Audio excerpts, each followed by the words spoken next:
手を伸ばせば届くところに答えがある。夢を諦めて死んでくれ。作戦がある。あとは任せたよ。それでもやるしかない。ライナー出て。パーフェクトゲームだ。海を見に行くよ。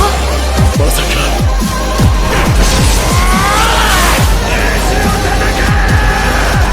エレンに託すんだ。海を。こいつはリヴァイか。アルミンだ。エル調査兵団団長。リヴァイ、ありがとう。Oh, salut tout le monde, j'espère que vous allez bien. Avant de commencer, je voulais vous remercier tous. On est en train de rassembler plus de gens pour Shingeki no Kyojin. Faut savoir qu'après l'épisode 18 de la partie 2 de la saison 3, il y avait plein de monde qui, enfin, commence à reconnaître la vraie valeur de l'attaque des titans. Mais oui, putain, mais bien sûr, enfin. Et c'est vrai que sur YouTube, pour la catégorie manga scan, on n'est pas si nombreux que ça. Donc plus vous partagez, plus cette communauté s'agrandit. On est plus de 20 000 sur la chaîne. Arigato à tous. Bon, pour ce chapitre, pas mal de personnes vont être surpris. Faut censurer le mot pute pour Gabi. Ah oui, là quand même je suis sûr que l'on aura au moins 2 personnes qui diront Ah oui, Gabi, je la soutenais depuis le début. Je savais qu'elle allait changer. Non, il y a... Dans le passé. non, il y avait plus de 400 commentaires remplis d'insultes pour elle. Là faudra pas changer de camp. Je plaisante et heureusement d'ailleurs que certains vont enfin comprendre que c'était normal qu'elle haïssait les démons, ou plutôt les Éliens. Et même si elle avait tué Sacha, ce n'est pas de sa faute. D'ailleurs, moi-même j'avais souhaité la mort de cette gamine au début. Mais bon, Gabi est enfin des nôtres. Par contre, ça m'inquiète de plus en plus. Vous verrez après la review, on dirait qu'il reste maximum 6 chapitres, ça me stresse. Et je ne veux pas que cette histoire se finisse, bordel. Merde quoi. On commence la revue du chapitre 118. Allez, c'est parti.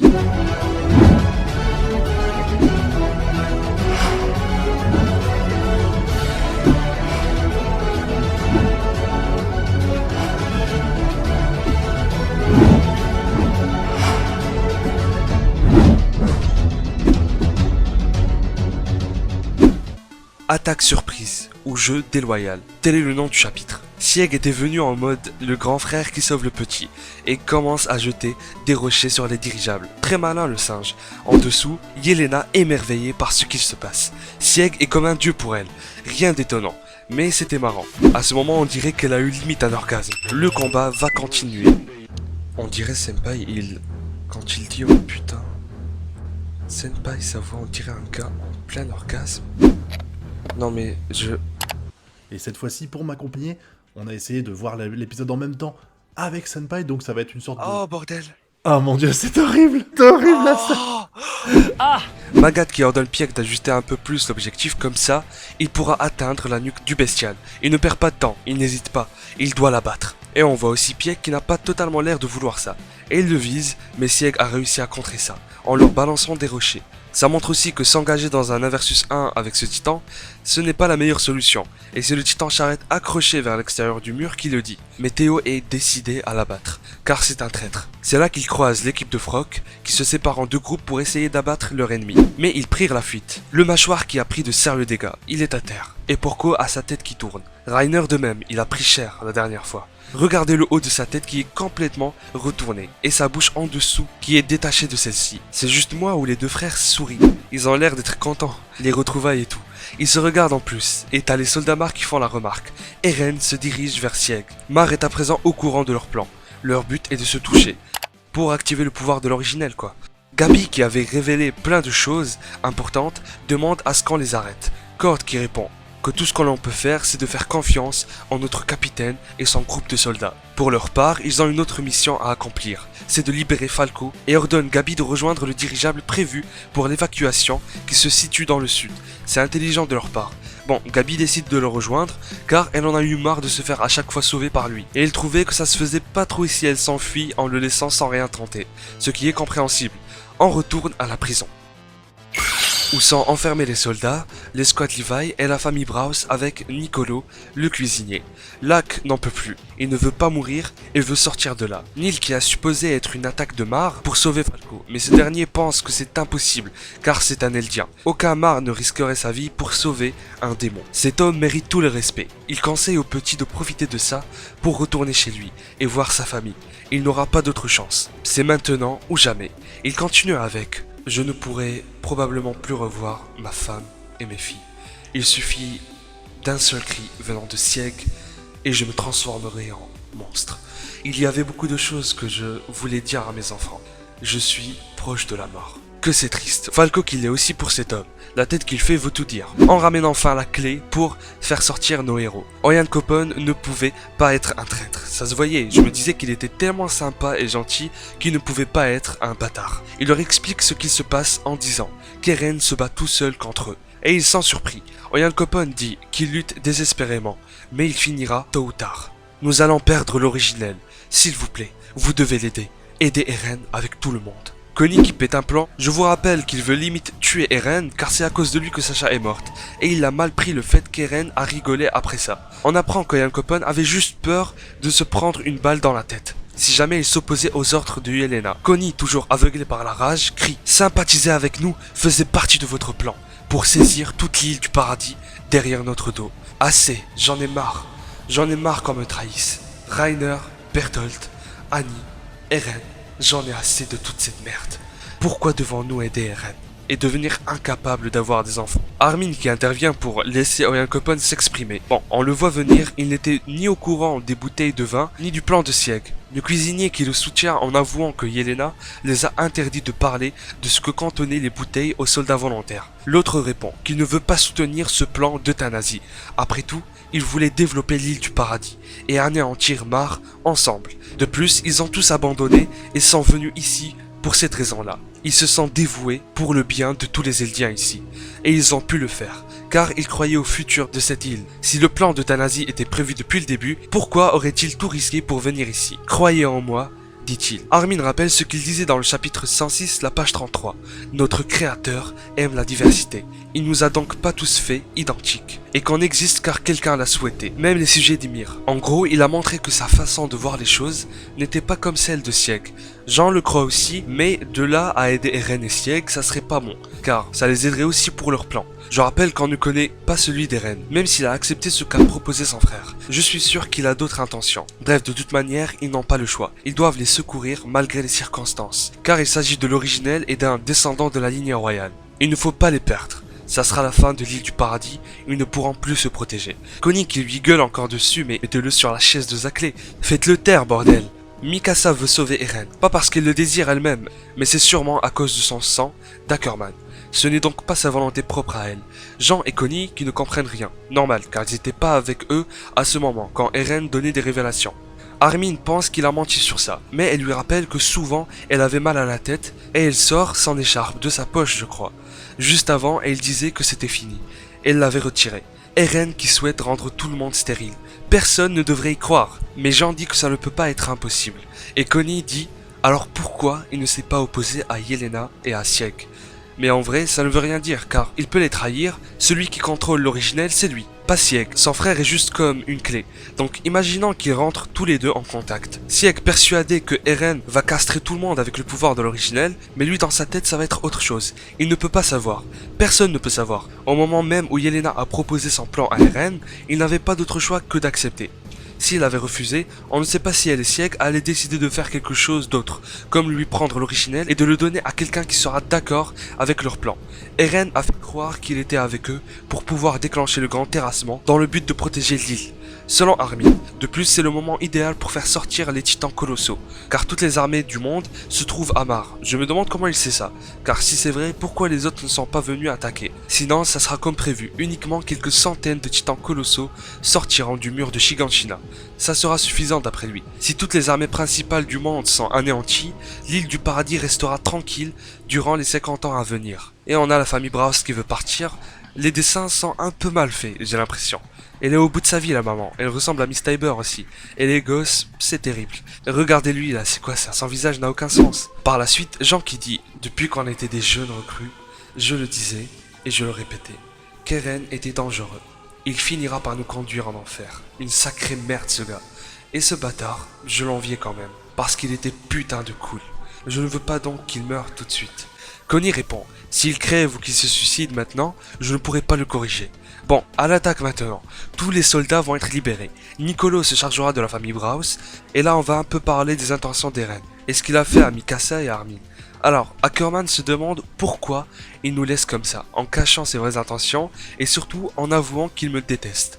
Et là, Armin pense au moment où ils étaient à la mer, pour la première fois en disant « Impossible ». On aurait dit qu'il a enfin compris quelque chose, mais il donnait l'air d'être plutôt rassuré. Et bien sûr, ce flashback n'est pas là pour rien, loin de là. Faut se rappeler ce que Eren a dit à ce moment-là. De l'autre côté des murs, il y a la mer. Et par-delà la mer, il y a la liberté. C'est ce que j'ai longtemps cru, mais c'était une erreur. Ce qui nous attend là-bas, c'est l'ennemi. À votre avis, si on détruit cet adversaire, de l'autre côté des flots, est-ce qu'enfin on obtiendra la liberté? En gros, Eren désire la liberté. Et tu as le plan de Sieg qui n'a rien à voir avec ça. Il veut juste protéger ses amis après la mort de Sacha. Comme je l'ai dit dans la revue précédente du chapitre 117, c'est juste qu'après la mort de Sacha qu'il est devenu conscient qu'il fallait éloigner ses amis et ne pas les impliquer dans son plan à lui.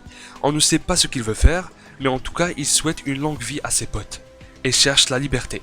Une petite preuve, ou plutôt un signe laissé par Isayama à mon avis, qui montre que les deux frères n'ont pas un but commun. Eren et Sieg dos à dos, en dessous un espace dépourvu d'arbres et l'autre rempli. Sieg cherche à faire disparaître les Eldiens, la mort, et l'autre cherche à être libre, et à ne plus vivre entre les murs, la vraie vie. Je l'ai compris comme ça en tout cas, dites-moi votre avis. Armin rajoute que le fait d'avoir des maux de tête était normal, car même lui et Eren vivaient ça depuis toujours. C'était juste pour rendre crédible son mensonge qu'il a dit ça. Ils vont lui demander à la fin de toute façon. Quand viennent les pro-Jäger pour leur bloquer la route, le mec pointe une arme sur lui, mais Jean l'attrape par le col. Putain, c'est beau. Tu comptes vraiment risquer ta vie pour nous empêcher d'aider ton cher monsieur Eren? Sinon, dans ce cas, n'empêche pas tous les soldats de se battre contre Mar. Tout le monde commence à sortir. Un petit coucou à notre instructeur adoré qui n'assume pas ce qu'il a subi. Il cite « Je me suis battu avec un ours ». Mais sérieux, donnez-lui un Oscar bordel, il le mérite. Dans toute sa putain de vie, ça sera la seule chose qu'il aurait réussi. Bon, c'est un peu méchant. Il me fait pitié, car toute sa vie se résume à des échecs et à des malheurs. Et là, on l'attendait depuis longtemps. Non, ce n'est pas Levi encore, mais Pixis. Regarde Simba, tout ce qui baigne dans la lumière un jour t'appartiendra. Ouais, Pixis, on a besoin de lui de toute façon. On lui demande si ça allait bien, le mec répond qu'il n'était toujours pas sénile. Par contre, il avait trop bu. C'est l'heure de mettre au point un plan efficace. Il y a un nombre limité d'équipements tridimensionnels, ceux qui ne portent pas un brassard noir, c'est-à-dire ceux qui n'ont pas bu le vin qui contient le liquide de Sieg, doivent s'équiper en priorité. Et pour ceux qui en ont avalé des litres, pour abuser, et qui sont tombés dans le piège, doivent suivre Pixis en première ligne pour affronter les envahisseurs. La petite qui fut sauvée par Mikasa dans la saison 1 lui dit « Je suis heureuse de me battre à tes côtés pour le même objectif ». Mikasa met son équipement et laisse son écharpe là-bas, de côté. On a un joli plan très classe et badass de nos héros qui montent les marches avec les Thunder Spears. De l'autre côté, Yelena qui admire le spectacle comme une gamine. Elle est fascinée, disant « Regardez, la porte de Shiganshina a été bloquée. Sieg a fait tomber le dirigeable. Le moment qui va changer toute l'histoire est bientôt arrivé. » Et un plan sur l'assaillant qui va de l'avant, qui se dirige vers le titan bestial. À peine Sieg est venu, il veut aller le voir. Ça veut dire qu'il veut utiliser le pouvoir de l'originel tout de suite. Ça va vite. Mais heureusement que Reiner essaie de le retenir. Sans succès, le bestial continue de jeter des rochers sur lui. Ça lui a arraché son pied carrément. Il l'a détruit. T'as Connie qui se demande s'ils ont vraiment besoin de leur aide. Il a raison, surtout quand il voit la puissance des deux frères. Jean qui n'arrive pas à croire que leur capitaine Levi est perdu face au singe. Il se demande ce qui est arrivé à lui et à Angie. L'autre qui répond que ça sautait aux yeux. Ils ont été vaincus par le dieu. Et il est venu au rendez-vous qu'il avait avec Eren. Armin qui prépare un petit mensonge, attention, c'est dommage, mais il n'y a pas d'autre solution. C'est pour qu'Eren et Sieg sauvent le monde. Rejoignons les pro-Jäger et aidons les frères à entrer en contact. Yelena qui approche, tout le monde se prépare au pire, la tête qu'elle fait, franchement, j'ai cru qu'elle allait lui dire « Arrête de faire semblant, c'est cramé ». Mais non, avec un air kawaii, elle rougit en disant « Je te fais confiance Armin, s'il te plaît, aide-les ». Mais entre nous, une personne qui te regarde comme ça et qui est à 2 cm de toi, tu lui fous pas un coup de coude par réflexe? Peut-être que c'est que moi qui pense comme ça. Par la suite, on accorde avec Gabi qui sont partis chercher Falco. On apprend que la nouvelle arme qu'ils ont apportée était efficace contre les titans. Ils mettent en avant les armes, c'est dingue. Il n'y avait pas ça, car ils ne combattaient que des humains auparavant, mais pas des titans. Et ils se sont pointés au mauvais moment. Cachés, espionnent les soldats qui sortent et un petit regard entre Falco et son frère, mais Lil l'a vu aussi. Il se dirige vers eux après avoir trouvé un prétexte pour y aller. Cord qui prépare son arme en les traitant de démons. Et tu as Gabi qui le retient. Ceci n'est pas un endroit pour les enfants. Rentre chez toi. En voyant le soldat en plus, c'est tout. C'est fou. Quel homme, je vous conseille de vous confier à lui si jamais. Il ne vous trahira point. Il le salue en plus, c'est putain de cool. Un petit câlin, les retrouvailles et tout. Le mec se demande pourquoi Gabi a fait confiance à l'ennemi. Il se cache dans une maison car il y avait des gens qui sont ramenés. C'était la famille Braus avec Nicolo. Ils n'ont pas où fuir. Ils vont se cacher jusqu'à la fin de l'assaut. La mère qui se demande si Mia et Ben, genre Gabi et Falco parce qu'ils avaient changé de nom, avaient réussi à s'enfuir sains et saufs. Le père qui ne s'inquiète pas pour eux vu qu'ils se débrouillent très bien tout seuls. Comme par hasard, les autres entendent tout. Kaya qui dit « Mais pourquoi vous vous inquiétez pour eux? Ils ont tué ma sœur, Sacha. Je ne peux pas les pardonner, je veux les tuer. » Et c'est là où Gabi va devenir notre chouchou peut-être. Pas tant que ça je crois, mais elle dit « Il n'y avait pas des démons sur cette île. Il y avait que des humains. Finalement, je comprends ce que ressentait Rainer. Nous, non, ces gens-là, qu'on n'a jamais vu de toute notre vie, nous avons décidé qu'ils deviennent des démons. Dans le dirigeable, j'ai la même chose qui se répète. Toujours la même chose. Mais c'est pas trop tôt, connasse. Ça nous a coûté Sacha et plusieurs chapitres. Merde, quoi. Je vous rappelle pourquoi elle a parlé de Rainer. Dans le chapitre 95, la page 5, Gabi et sa mère avaient trouvé Rainer bizarre, après son retour de l'île du paradis. Comme s'il cachait quelque chose. Mais au fond, c'était juste car il regrettait. Il avait su qu'il n'y avait pas réellement des démons.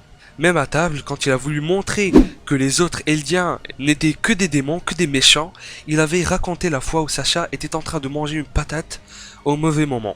N'importe quoi sérieux. Bon, et s'excuse auprès de Falco aussi, qui se blâme lui-même, car il a envoyé la lettre que lui a donnée Eren. C'est à cause de lui que beaucoup de gens sont morts à Revelio. Udo, Sofia, tous ses amis. Ce pauvre petit peut disparaître d'un instant à l'autre. Tout dépend de Sieg. Il décide de tout lâcher maintenant.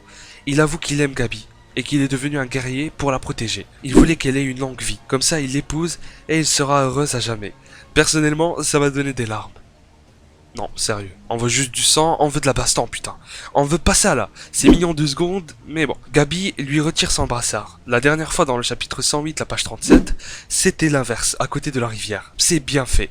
Si jamais Sieg apprend que Falco a accidentellement bu son liquide, il y a moyen qu'il évite de crier. Ils vont aller le voir normalement, plutôt essayer. Avec tout ce qui se passe, ça va pas être simple. L'escouade Levi qui n'arrive pas à s'approcher d'Eren, à cause de tous les soldats marres présents, le mâchoire se fait one-shot par le bestial, il voulait tenter de recroquer l'assaillant. Mais dans la case qui suit, ça fait bizarre. Tu as Sieg d'un côté qui dit « Eren, l'heure approche ». Et là, je pense que c'est une phrase qu'ils disent en même temps. Juste encore un peu, et notre rêve se réalisera. Pour Sieg, d'accord, ça se comprend. Mais pourquoi Eren se dit ça dans sa tête? Car quand il parle de nous, ça doit absolument pas faire référence à son frère. Ils ne partagent pas le même but quand même. Et de plus, si c'est vrai, et qu'il le trahira vraiment à la fin, raison de plus pour pas se le dire. Donc je pense qu'il parlait des Eldiens. Notre rêve se réalisera, nous serons libres quoi. Je l'ai compris comme ça. Dites-moi ce que vous en pensez. À droite du bestial, le titan charrette qui a visiblement perdu, on voit que ses os avec de la vapeur. Piek-chan, il le dit toujours comme ça se voit qu'il était dommage pour elle. Les deux groupes de frogs qui se ramènent, contents car ils l'ont vaincu, mais personne ne sait qui l'a achevé. Personne n'a vu quelqu'un la tuer. 3 soldats marres couchés sous le titan commencent à tirer. Attaque surprise, Magat qui en profite pour one-shot le bestial. Et il l'a eu. Et de plus, ça a frôlé Sieg à l'intérieur. Le singe qui tombe du mur. Eren est surpris. Yelena de même. De l'autre côté, 2 têtes fracassées. Rainer et Porco. Magat veut l'achever au plus vite. Car s'il lui reste un peu d'énergie, il pourra crier. Et là, ça va être une catastrophe. Le chapitre se finit avec la condition critique de Sieg pourra causer d'énormes dégâts. Question pour vous, est-ce qu'Eren soutient son frère ou pas? Et pourquoi? La fin approche, j'espère 2 ans au moins pour le manga. Ce qui se passe maintenant nous laisse supposer qu'il reste que 6 chapitres. Ça va être dur franchement. Dans celui-ci, on a un peu vu Armin qui est sûr qu'Eren mentait et Mikasa qui a mis son écharpe de côté pour aller se battre. À la fin, ils vont avoir une discussion avec. Ce qu'ils espèrent du moins. Pour Sieg, je le vois mal mourir, sinon tout serait fichu. Aucune information sur Levi, logiquement il ne peut pas revenir maintenant, à part s'il se régénère. Ça reste une possibilité même s'il y a quelques éléments qui contredisent celle-ci. Quand je revois la théorie sur la fin du monde, je me dis que c'était possible de faire une fin où tout le monde meurt, à cause des titans colossaux. Remarquez aussi que ces monstres regardent vers l'intérieur des murs. Je vous laisse imaginer si jamais ils se retournent contre l'île du paradis. Ça va raser le tout, du premier mur jusqu'au dernier. Je vous invite à rejoindre mon Discord de l'attaque des titans, on est plus de 2000, et à partager la vidéo, c'est important, de me soutenir si vous le voulez sur Utip en regardant une pub gratuitement, ou me faire un don. On est plus de 20 000, encore une fois, et puis ce manga, bah franchement je n'en peux plus, c'est tellement magnifique. Bref, on se retrouve pour une prochaine vidéo, profitez de cette saison 3 qui a été à la hauteur, il ne reste que 4 épisodes, et faites-moi part de vos ressentis, de vos théories en commentaire pour ce chapitre. Je vous lâche un énorme acquis des rois dans la gueule, et à la prochaine.